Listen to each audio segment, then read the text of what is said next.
নমস্কার। আজকের কবিতা হাই চিল, কবি জীবনানন্দ দাস।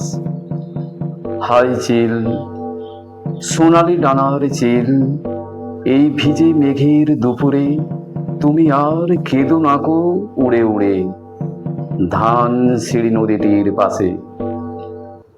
তোমার কান্নার সুরে বেতের ফলের মতো তার ম্লান চোখ মনে আসে।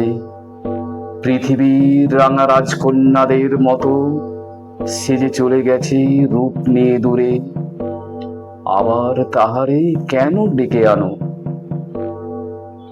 হে হায় হৃদয় খুঁড়ে বেদনা জাগাতে ভালোবাসে। হায় চিল, সোনালি ডানার চিল, এই ভিজে মেঘের দুপুরে তুমি আর উড়ে উড়ে কেঁদো নাকো ধান সিঁড়ি নদীটির পাশে। নমস্কার, ভালো লাগলে ফলো করুন।